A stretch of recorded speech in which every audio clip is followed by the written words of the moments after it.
Good morning, comic book fans. Welcome back to Comics in 5 Minutes. I'm your ever-loving host, Shorty, and it takes a lot to scare me. I'm not just showing off about that, but I'm reviewing The Incredible Hulk, which is a horror comic book, and it is worth pointing out that I go out my way to find scary things. Scary movies are pretty my favourite kind of genre. I also watch a lot of scary TV shows and read horror novels just for fun. And when I say I don't get scared easy, it's not like I'm trying to make out that I'm just like better and stuff like that. It doesn't have any effect on me and I'm so jaded. It's just I've seen a lot of it, and some of it can be seen as just, kind of passe and going through the motions and just doing the same thing over and over again. And yes, jump scares are cool, but there needs to be more to it than that to actually scare me. Not that I can't enjoy stuff if it doesn't scare me, and this is where we're going to deal with The Incredible Hulk by Philip Kane Johnson and Nick Klein.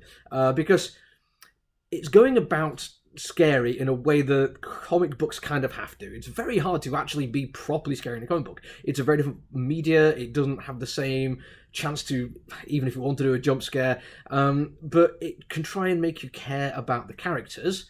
And then if bad things happen, you can get scared wondering what those bad things might be.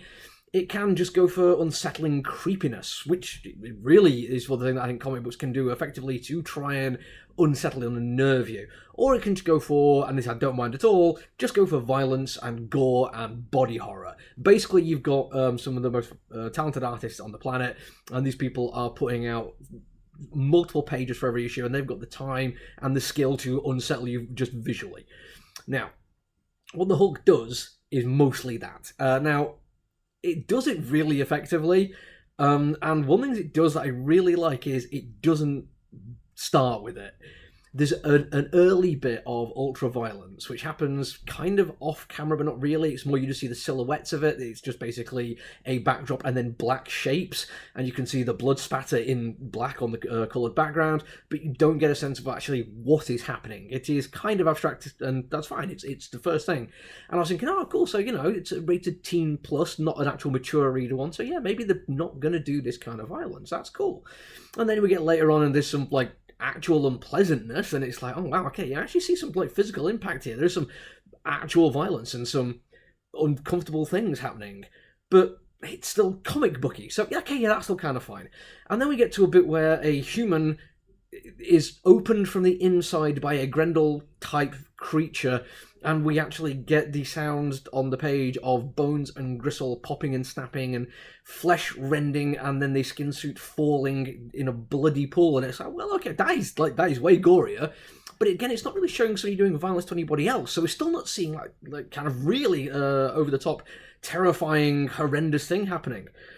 But then we do get it as you get further into the comic book. We have somebody who's been the victim of abuse, which we don't see on the page. Again, it cuts away and all we see is the repercussion of it. But then they meet their abuser and beat the ever-loving snot out of him. And we see on the page impact of fist into face. We have the sound effects. We have the spatter of the blood as the wounds open up. And it's like, right, this is kind of good. They built up. They did this pretty well to actually get to a point where I am now unsettled by the level of violence that I'm seeing.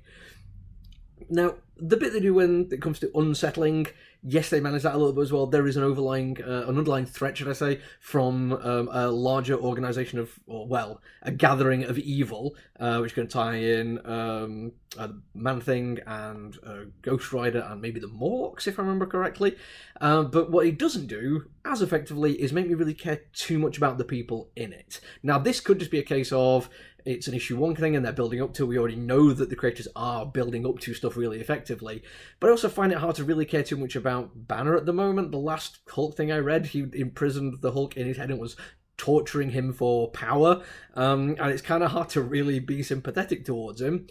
But what we do get is the very obvious thing that his effect actually mess with other people in the world. The most unsettling that happens in this comic book involves a dog barking at him next to some graffiti. And I'm not going to say anything other than that, but when you get to that moment, I hope you get what I mean, that it does unsettle, it does unnerve, it does put you off in a very interesting way of finding out what's actually happened, because you have to just use your imagination to realise that it's probably worse than you're imagining, and I kind of like that. The only criticism of it, because the artwork, by the way, is spectacular. The first time we see Banner transform into the Hulk on the page, it is as unpleasant as I wanted it to be. I really like that Marvel are leaning into the horror aspect of that transformation, rather than it just like muscles popping and becoming more awesome. But the only problem I have is, for all the cool ideas it has, and it does have a few, and for how it handles the ramping up of terror and the anticipation of unpleasantness, some of the dialogue some of the scripting, as it were, is not up to the task. I think there's some brilliant ideas not as well executed as they could be. I'm hoping this is going to change and it's going to build up, and this is a writer who's going to get a better handle on his characters and how he's going to tell the story.